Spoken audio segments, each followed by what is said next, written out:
I have no idea what that means. That he owns Facebook, sir. Oh, I'm aware of Sometimes you gotta- that, but Okay, well, that's how we get on. oh, I see. I And get it. see, you gotta I understand. thought you were giving us Oh something no, mildly addictive no, to no, no, keep us hooked. no. Let's see if it actually went. It did go. It looks like it went. All right, let's get on to Facebook and let's see if we're on. I think we are. We are live. We should be okay. And I think let's record this for prosperity, or whatever it is. Hopefully, prosperity. Yeah, whatever. We'll see. We'll see how it goes, Yeah, sir. exactly. If not, it will be posterity. Yes, there we go. All right, get that up, get that going. All right, it's Whiskey Wednesday. Woo!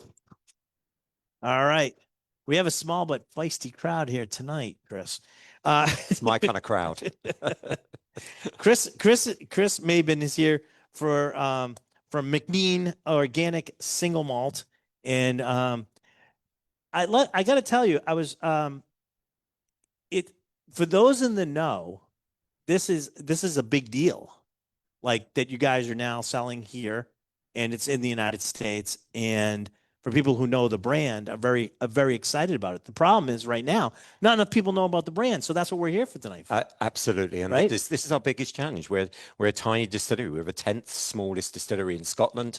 There's 18 of us, so 9 of us at the distillery, 9 of us trying to You're the figure biggest out the small numbers. distillery. If you're the 10th, you're the biggest, smallest distillery. And Absolutely. oh, with that, now you're After number us, one. after us, they're really tiny. They're just distilling in their Yeah, bar. that's right. That's about it. It's tub, right in their tub. All right. So yeah, so really small though, and you guys are trying to do things a little bit differently than everybody else too. So tell us a little bit about McNean. So NC'Nean was the brainchild of Annabel Thomas, who was the first woman in 500 years ever to found a whiskey distillery in Scotland. It doesn't make it better or worse, but it's a key part of our DNA, and it's where the name comes from, which I'll talk about a little bit in a minute. But really, Annabel got into Scotch whiskey. She spent a year traveling around Scotland. She fell in love with whiskey on Islay, ironically, given none of our whiskies are peaty or smoky. But that's where she first fell in love with whiskey. And she visited a lot of distilleries. And she just felt that there was this glorious tradition, but maybe there was room for someone to take a new approach, a slightly different approach to what we were doing, and also to bring more people into Scotch. So really, that was one of the key drivers. So innovation, looking at every aspect of how whiskey is made and how we can maybe try and make it even better, and then doing it in a way that is as sustainable as possible. So whiskey making is not one of the most, or distilling is not one of the most sustainable industries. So she was like, well, can we do it in a way that helps the environment, or at least doesn't damage the environment, and does so in a way that we can carry on making whiskey for another 400 years. So the key things really were innovation, really making the most beautiful spirit possible, doing it in harmony with the planet, and getting more people into whiskey. So that was really the brainchild of Annabel at the start, and that's what she and us have tried to do ever since. Explain the name to us too. So I think that's a little confusing for a lot of people. it is. A lot of people think NC'Nean is a place, and the place is actually the Drimnin Peninsula, and its working title at the start was the Drimnin Distillery, which would have been a dreadful name for a distillery because it kind of sounds like humdrum, Yeah. or dull, Murky, or not like Ardna Murky, yeah, but yeah, but yes, something like that. yeah, exactly. So she was looking for a name that gave meaning to what we were trying to do, but not sound kind of gimmicky. So when she was sort of researching Gaelic history, she found this amazing goddess called Niamh, who was the huntress, who was given her name to one of our limited editions. So she was a huntress. She walked her own path. She did things her own way. And that was an inspiration to Isabel. She was also a lover and a protector of nature. So we looked at Niamh and we realized that it had far too many consonants and was impossible to pronounce and wouldn't fit on the bottle. And imagine writing Niamh in an email 50 times a day. I mean, you would die of. NC'Nean.com. I mean, it's like I fell asleep before you got to the end of that, That's right? right. So it was like, so it was shortened to NC'Nean. And what we liked about that name, or Annabelle liked about that name, was the Nook is the female equivalent of Mook. So MacDonald is son of Donald. Okay. Nook is daughter of. Nook. So effectively, the name means daughter of the Queen of Spirits. So I like that. Yeah, it's a little nod to Annabelle, a little nod to our founder. So I'm saying it wrong. It's NC'Nean? NC'Nean. NC'Nean. Yeah. So all right. That'll change the more I drink. yeah, just for me too as well. Yeah, all right. We'll just call it. Well, you know, that's my joke, yeah. you know. Oh, that's my yeah. It's Gaelic is just like a running joke, and there's no real way to pronounce it. No one actually knows how to pronounce it. Absolutely No one does at all, and it changes as the more you drink. And so halfway through the evening, they go like, "You're saying it wrong again." I know. I mean, there's at least 20 ways of saying NC'Nean, and we'll try and get through that. Is yeah. Well, we didn't go with that. Thank God. I know. And interestingly, for those who are like a little bit geeky about things, if you go to the distillery, you'll pass a sign and you'll see some barrels which will have the apostrophe in the middle, which will be NCN apostrophe EAN. And you're like, how have they spelt their own distillery name wrong in their own distillery? But that was how we spelt it initially, because it's an abbreviation, the letters were taken out of the middle. But I think we had so many people telling us, you've spelt the name of your distillery wrong, that we just moved it to after the Nook. But that is why, if you go to the distillery, you'll see the barrels, anything before 2018. You're proving my joke.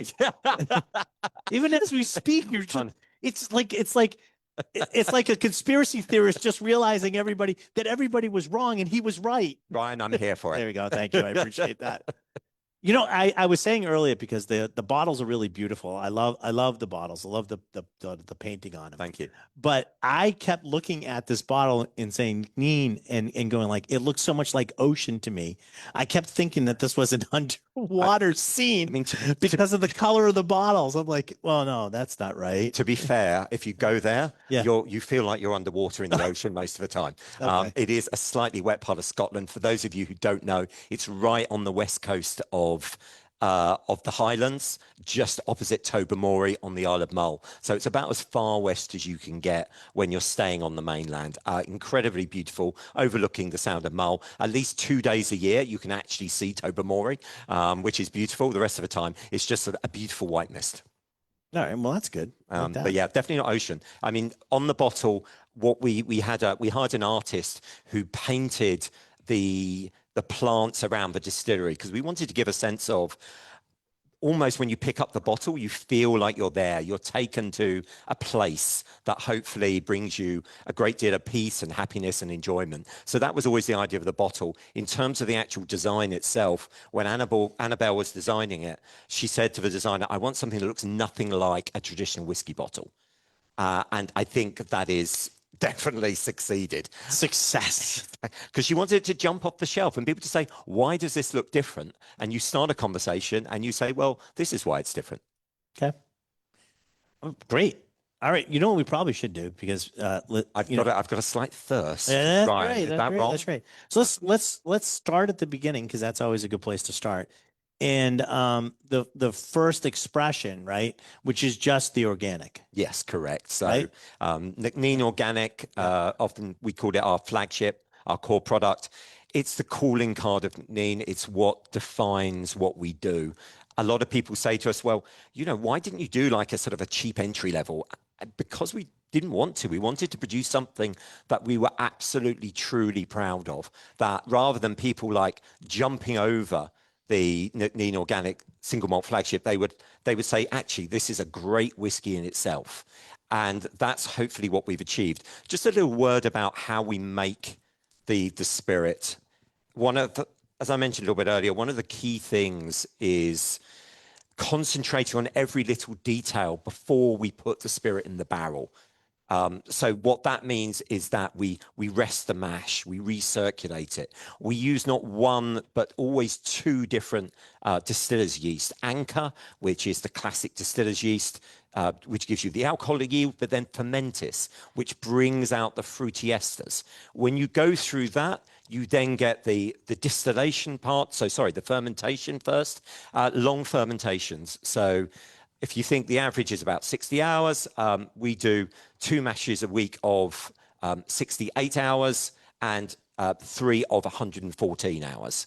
We've actually been experimenting with fermentations up to 2 weeks long, which have come out very interesting. Drives our distillery manager up the wall because he can't take any holiday for about 3 weeks.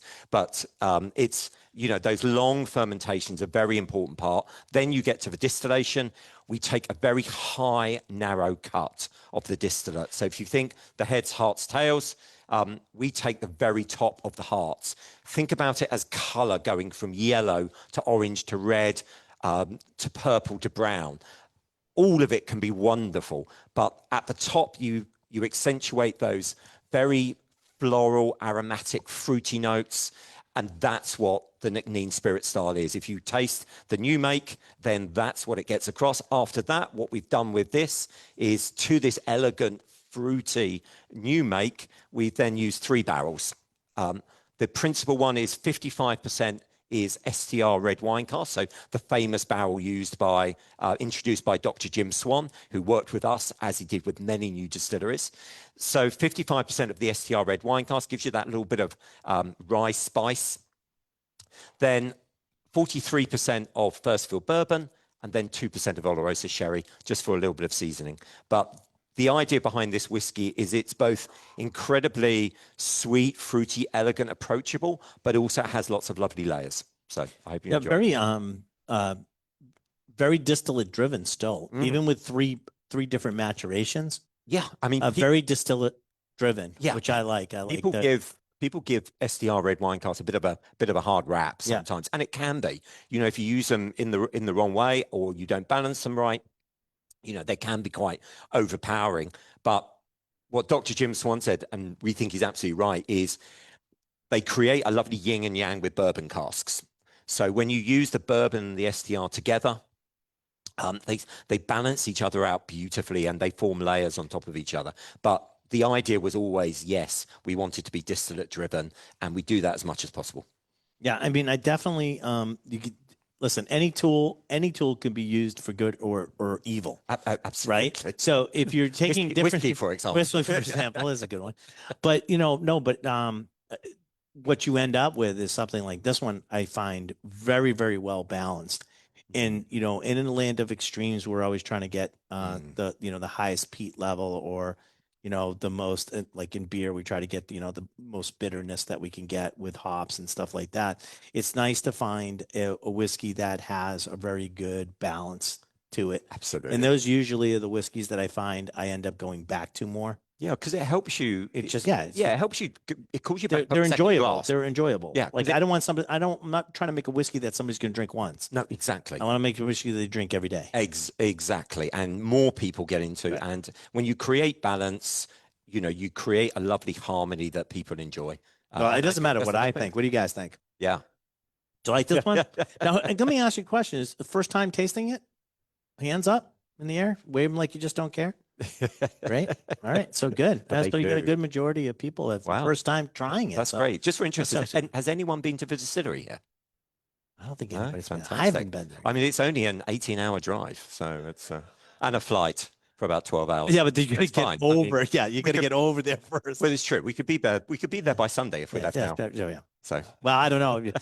I don't think you've been to TSA, the airport. Maybe that might not be happening. I just drove to Florida. That was 18 hours. We've got to get you there, Ron. We'll make it happen. Yes, sir.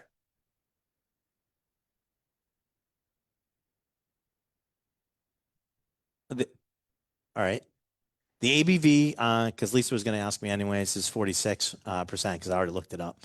And which is good because that's a magic number because we really don't have to chill filter it. And I'm sure that they're not chill filtering it. We are not chill filtering. With the taste and the texture of this, I would doubt it.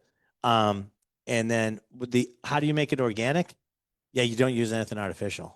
So the organic. That was a stupid answer by me. Chris, who invited him anyway? Yes, I know. Really? It's my house. They won't let me go home. Yeah, that's excellent. They lock you in. They lock me in. So what makes a whiskey organic? So it's using 100% organic barley. What that means is there's no chemicals used in the growing of the barley. Also, it has to be malted organically, which is actually even more complicated to have done. I mean, if you think of, so we only use 100% Scottish barley. We'd love to use barley from around the distillery. Unfortunately, when you all are so enamored, hopefully by NC'Nean, you all go to the distillery in the next 2 weeks, you will find the weather can be utterly filthy and it is not conducive to growing barley, unfortunately. So we get our barley from Scotland, but it's more towards the east. So we get it from Speyside and over in Fife. But the farmers are taking incredible risk because they can't use any chemicals in a very tricky growing environment for farmers. So just convincing them to grow organic barley is a great start. But then even when we found the farmers, there was no one who was making, who was malting organically. Now, happily, after a couple of years, so we used a company who would do it specially for us. But eventually, Baird's Maltings in Inverness built a special organic malting room where they just malted our barley. Because obviously, if you're malting organic barley, you can't malt it with anything else. Right. And we are still the only distillery in Scotland which is 100% organic. There's a couple of other organic products coming out, but we are the only people who are doing 100% organic. Let me ask you a question too. The other part, and happens in in California too when you're trying to do organic, and this is where a real problem arises. And I was even talking to a farmer in France about the same thing. When you go to do organic, and it's funny that just your farm can't be organic. The next farm has to be organic too. Absolutely. Because you have to create like this barrier layer, and one guy can't be organic. The audit, because they're next to somebody who's not, and they'll never be organic because they're next to somebody who isn't. Oh, absolutely. I mean, and not because of how they're farming, it's by how the farm next to them is farming. Yeah, I mean, it's an incredibly involved process, and you come up with this great idea, as Annabelle was like, I'm going to do everything organic. And then you realize the complications of the implications and the implications. Right. And, I mean, one thing that, I always find amusing. So Dr. Jim Swan said that he said to Annabelle when she said, I want to use organic barley. He was like, that is an expensive waste of time. That was his advice. And she's like, he was half right because it's extremely expensive. I mean, just using the organic barley alone probably adds $5 onto the cost of a bottle. But it does make a difference, and it is definitely not a waste of time because we find that as well as being great for the biodiversity, the fields, if you go to these organic farms, they feel different, they feel better. But I'm gonna give you a thing that I may give you an answer, hopefully that will prove her right. Yeah, tell me. And I think it's because it does make a difference. It doesn't usually make that big of a difference. No. And it doesn't. No, 100%. And the reason why is if you're taking from that high in the heads, right, in the heart, just below the heads, it makes more of a difference because the flavors are more delicate. Absolutely. So it's going to definitely influence that small band that you're taking the heart from. Yeah. I mean, we thought it wouldn't make a difference, but actually, as I say, we were doing it for environmental reasons. But if you did it deeper into the cut, it probably wouldn't make a difference. I don't know. Yeah, I mean, we actually have two different recipes, and most people don't know this. And I still think we're the only people, the only distillery to actually make two different recipes. Yeah, because that's absurd. I know, because you have a young recipe and you have an old recipe. And why do we do that? So the young recipe came out of a conversation with Dr. Jim Swan, where we were like, okay, how do we make delicious whiskey that ages, that matures quite quickly? Because that's what all young distilleries need. And he said, this is how you do it. And that's everything that you're tasting tonight. So this is this very high, narrow cut from 74 to 69%. Now, we said, well, how do we make a great whiskey that ages for 15 years or 20 years or 25 years? And he said, not like that. So we said, well, how do we make it? And he said, you take a much deeper cut. Right. So you go from 73 to 66%. You go more into those oily, slightly more honey. That's what I'm saying. You're jumping down. Exactly. And I bet you that is that going to make a difference whether it's organic or not? Well, we're going to have to see. At the Yeah, no, moment- that's what I'm saying. at the Like that's moment- my theory is that I I mean, take it less Yeah, it'll be really interesting because it's like, because it is a cool, and maybe it makes more of a difference when the whiskey's younger and less of a whiskey, right? less of a difference when it's older. But what we've seen by tasting like the Ben Romack organic, the Bruichladdich organic, you know, we see this sort of thread going through of just, I don't know, like a richness and a texture.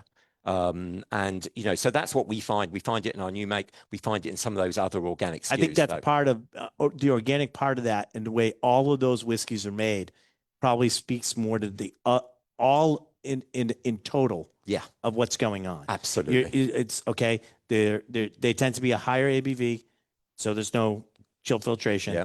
They tend, you know, they're tending to use more different casks. There's like all the stuff that makes them all different is what makes them sort of follow that same path. I think. Exactly. But as I say, you know, the organic part of things is, you know, if we get a benefit in the taste, that's a bonus. That's great. But it's really about, you know, as I say, growing and harvesting and using the barley in the right way.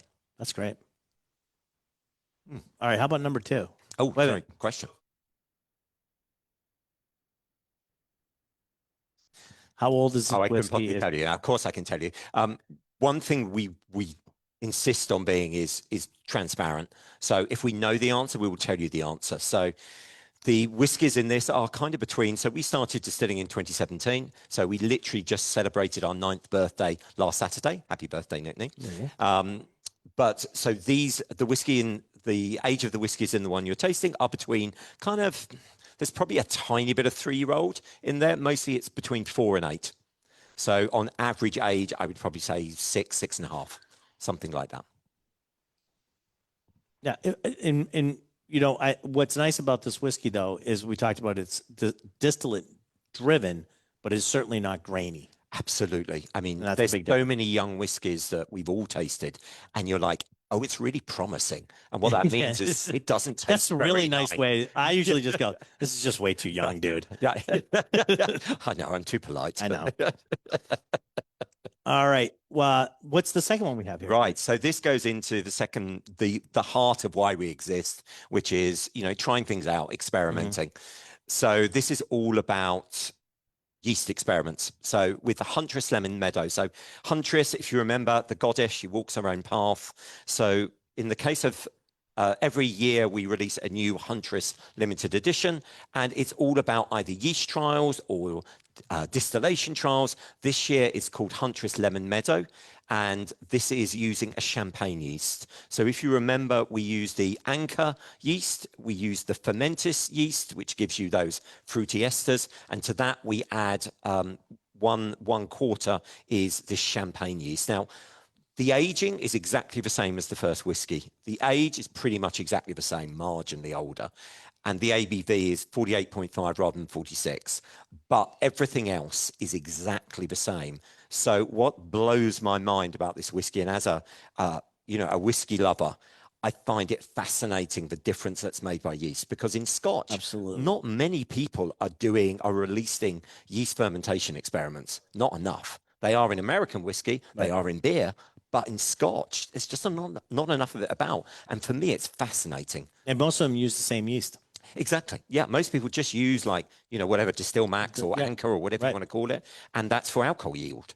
Right. You know, so Well, that's it. Yeah, I mean, but there's the other part of this too. And we touched on it, but there's the other part of this too, is that if you really want to make a distillery and you want to make money, you need to get as much yield of alcohol out of the barley you're using. And that's going to drive what you use and for that yeast. that goes back to what your priorities are. Right. And if your priorities, I mean, you know, as we all know, the vast majority of distilleries are owned by big companies, and they're there, you know, of course they make some wonderful whiskies, but they're there fundamentally to make whiskey as in a profitable way as possible. So of course they're going to try and get the maximum yield. So they're going to use the yeast that gives them the maximum alcohol yield. And that's perfectly, they would argue, I'm sure, that, you know, okay, well, we're using good casks after that. We'll get the flavor out of the cask. Yeah, exactly. So we're still making great whiskey. So who cares?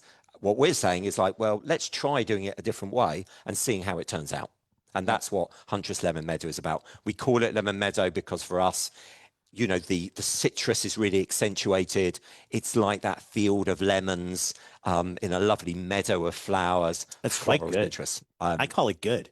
Uh, And it's really good. I mean, that's a long finish on that. The finish runs into the citrus realm. I almost get a little bit of red fruit on that too, on the finish. like But red currants. sort yeah, of almost, yeah. And that's fantastic. And I love that you picked the most difficult name to say for your brand for the distillery. at least we And then didn't call it everything's like NC'Nean. Huntress. Yeah, that's right. Well, This one's called organic, and then it was this is Amy. Like everything else is super simple. we didn't want people to give up. Yeah, halfway yeah, through like that's right. walking through the tasting. That's right. Oh damn! I gotta do another. I gotta describe another one. It's like Nick Nook, what? what? And that's Amy Simon, Exactly. Yeah. You know, like your kids. yeah, precisely. Right. Quiet Rebels Ryan. It's Yeah. 2040. That's good. Once What we do you- get you working at the distillery. That's right. What do you guys think? Did you like this one? Right? I mean, not much variation off the first, but it does make a huge difference. It does, given it's effectively exactly the same whiskey.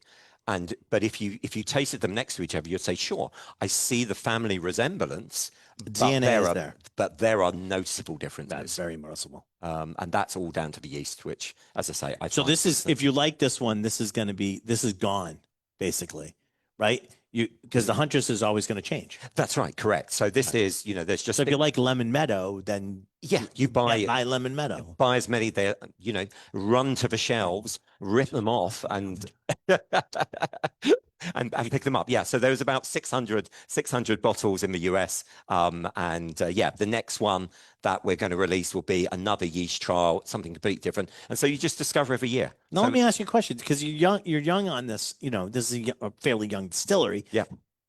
If something like this would have become like, oh, man, I really love that Lemon Meadow, the Huntress Lemon Meadow, would that make a repeat? Well, yeah, but the thing that's really frustrating is that, you know, so we start when we're doing. Because it can't. How do you repeat that? Well, that's it. 5 years later. You have to start the Right. trial again. Right. So it's like, I mean, this is what sucks about any whiskey. It's got to be aged. So, I mean, when we do these yeast trials, so I said we do 2 recipes.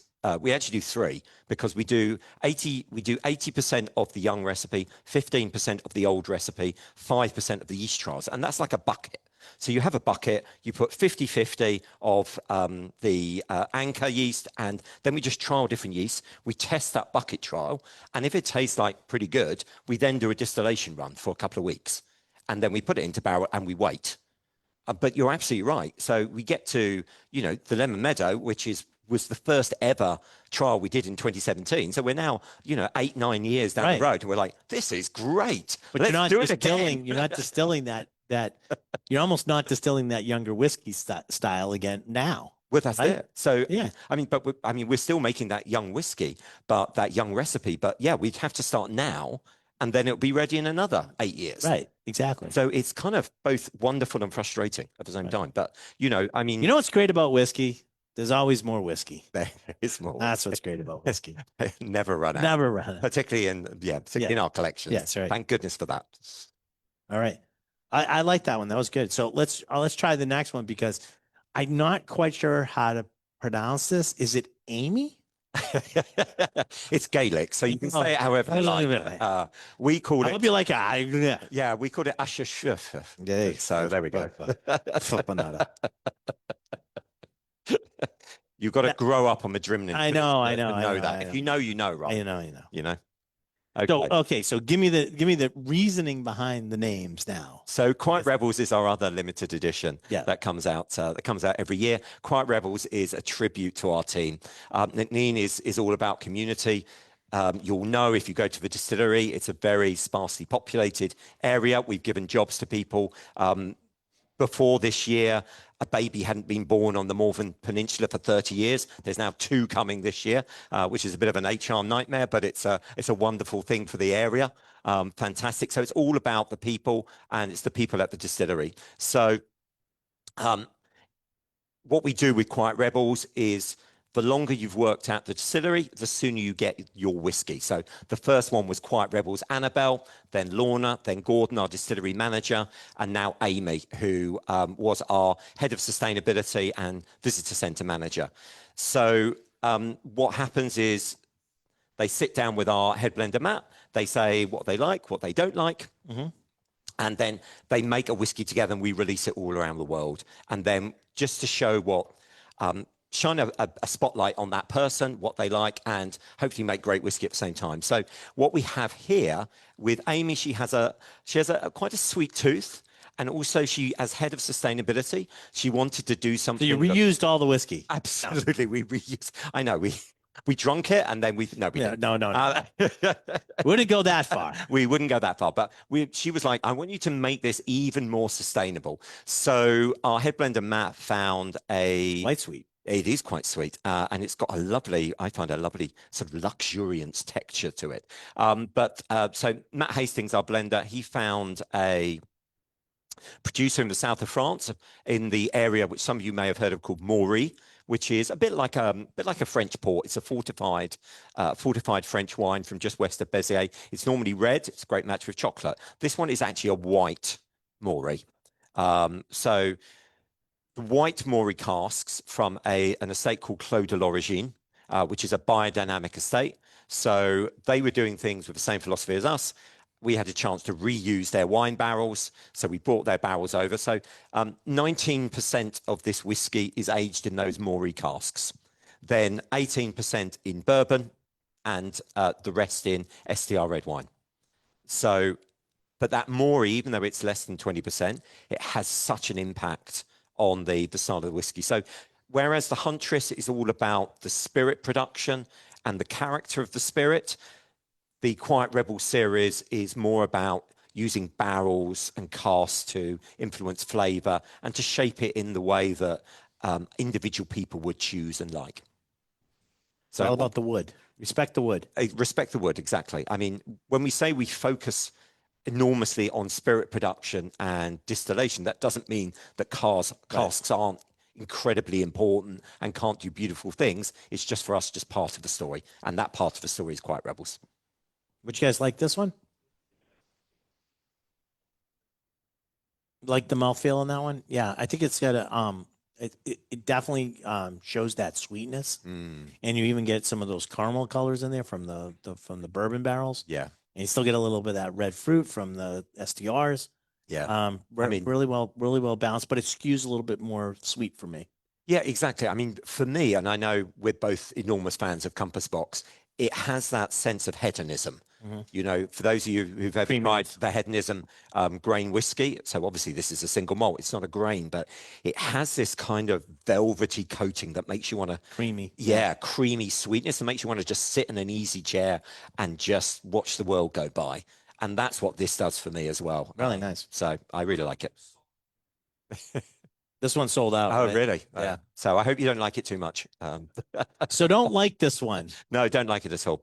Did I get one bottle left? Do we have one bottle left? That's up here. Oh, we don't. Oh, really? No, have you bought it, John? Is that what happened to it? Yeah. Excellent.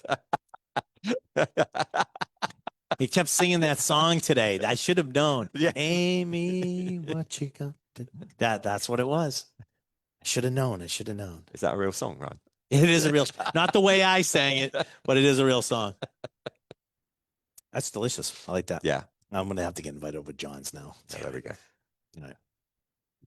All right. Number 4. So number 4, Quiet Rebel Simon. So Amy was released last year. The release this year was Quiet Rebel Simon. Simon is one of our distillers. So he joined the distillery in 2018. And he is, as well as one of our distillers, he looks after our warehouse and he also looks after all of our bees on the distillery. Now, Simon loves beer. He loves stout. He loves Guinness. So for his sometimes the Quiet Rebels can be a real challenge. I think someone said to Matt once, what's your favorite food? They're like fish and chips. And he was like, well, what am I going to do with that? But herring barrels. Exactly. No, don't British do that. whiskey. Don't do that. No. Whiskey? Whatever it's called. Bishki whiskey. Yeah, we've had that. Don't do that. No, we will not. Bad idea. I never say never, but we will not be doing that. No, you will not be doing that. You heard it here first. I'm not worried about no herring barrels. But so one of Simon's favorite beers is an oat stout from Innocent Gun, a lovely Glasgow craft brewer. So we joined forces with Innocent Gun. we sent them a load of about 20 of our STR red wine casks. They then aged an oatmeal stout in the STR red wine cask. They then released that as a beer, and then sent us the cask back. We then filled it with our whiskey, but only for 3 weeks, because obviously stout is quite a powerful flavor, and we didn't want to lose the distillery character, and we didn't want to overpower it. You know, you'll never drink a whiskey from NC'Nean which is a bomb of anything. We don't do sherry bombs. We don't do. Well, so it's not a land of extremes. It's a land of delicacy and thoughtfulness. Yeah, quiet rebellion. Yeah. That's what we're going for. So we That's a true statement. I don't know if people get that, but it's such a true statement. Quiet rebellion means that, like, we're not out on the fringe. Yeah. We're just doing what we do. Yeah. We're different than everybody else. We're trying not to hit people. No, at the why head would for you do rubs. that to him? Take that away. What has he done? No, he gave you. Oh, I 50. think. Oh. Do not. Okay, we're changing the theme. No, do not. Do not. Don't even open. Okay, I'm gonna. No, Chris, don't even open that. They'd be like, Trust Ryan, me. how did you kill the guy from NC'Nean? Well, that's quite easy. But no, don't open that. Okay, I won't. You want to taste everything else. Trust me. Excellent. So, Quiet Rebel Simon, we trialed 1 week, 2 weeks, 3 weeks, 4 weeks, 5 weeks, 6 weeks. You're gonna keep an eye on it. You have to. You don't want it to go too far the other way. So you have to constantly. Whose job was that, by the way? Constantly tasting it. Oh, that was Matt. Yeah. That was Matt, our head. Yeah. Yeah. But that's what you have to do when you start doing things that can go Yeah. awry really quick. Absolutely, Right? absolutely, and we definitely didn't want to rye. So we chose 3 weeks, and I feel it's got a lovely balance of, you feel the stout on the end, Yep. but it's not overpowering. For me, I get a lovely almost Black Forest Gateau, chocolate, dark cherries thing going on. But once again, a lovely sort of texture to it. You get a little salinic at the end. Too. Yeah, it does actually. Right? Yeah. Like that. Chocolate will get that too. Not the sea salt one, but like even regular chocolate will get that sort of like, is that salt? It enhances it too. Yeah, you're right. There's a nice little to it. Yeah, really nice.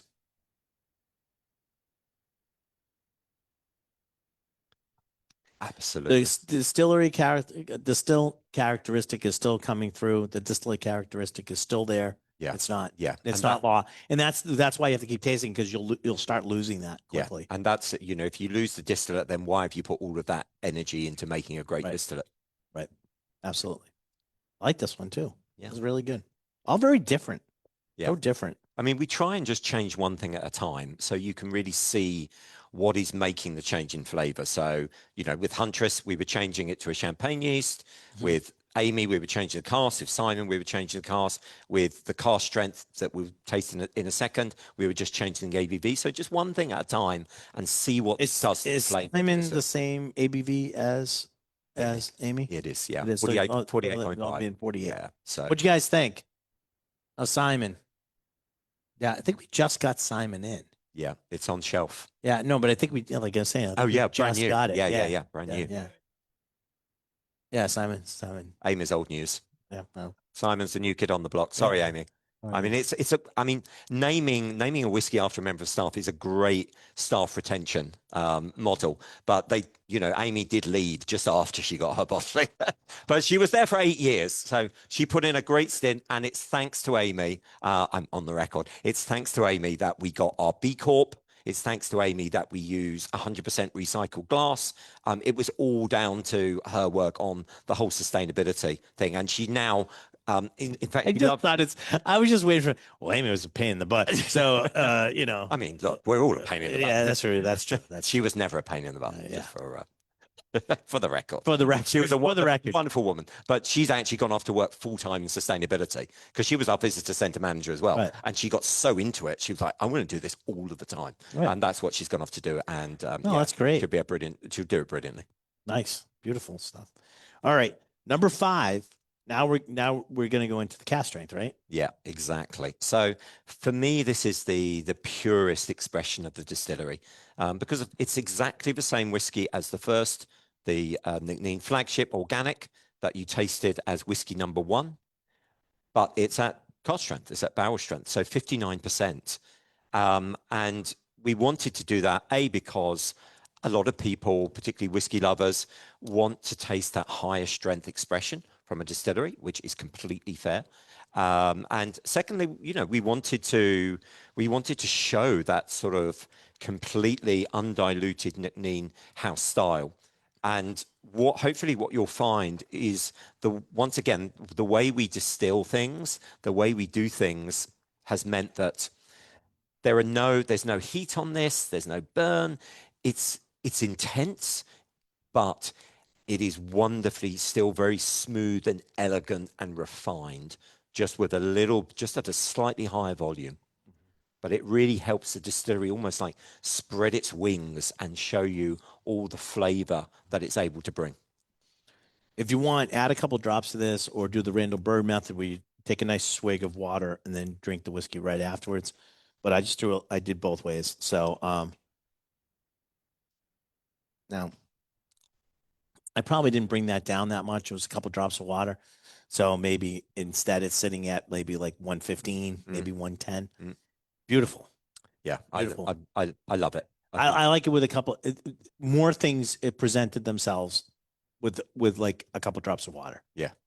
You know, and I think listen, and I always go through this with just about everything. You get cask strength. You basically got whiskey concentrate. Yeah, exactly. Right. Yeah. Now dial it where you'd like. Yeah. Now you're free to put it wherever you want. If you like it cask strength, you can drink it that way. But just know after a while you're going to be starting to anesthetize your mouth. And if you want to bring it down a little bit and try it at different strengths, you can certainly do that and sort of dial in where you sort of like it. Yeah. And then by the time you do that and you get it right where you like it, the glass is empty and you have to start all over again. And it never ends well. Because now I got to fill it up again. It always ends well. Yeah. But it never ceases to fascinate me how you can take the same liquid, you do it at 2 different ABVs, and it tastes not completely different, but it brings out different elements. I mean, for me, it accentuates the citrus, the minerality, probably the spice as well, just comes out more. And I'm sure everyone's getting a slightly different thing that comes out, but what it isn't is the same, just higher. Just try, you know what to do. I know this is stupid of me to say, but if you have any of the first one left, the organic, go back right after you try this and try that and just see how it sort of stands up. And it's completely different than when you first tried it. Yeah. And I will argue that Salinic actually shows more now in the first organic one than it did when we started. But it's always, I mean, the second sip is always different from the first sip, right? And the third, your palate changes. It evolves. And it also acclimates. Yeah. To the whiskey too. Yeah, exactly. But no, I mean, people are like, well, where's the bells and whistles? And you're like, there are no bells and whistles. This is just whiskey in its most beautiful, purest form. And it's like just having a really simple steak.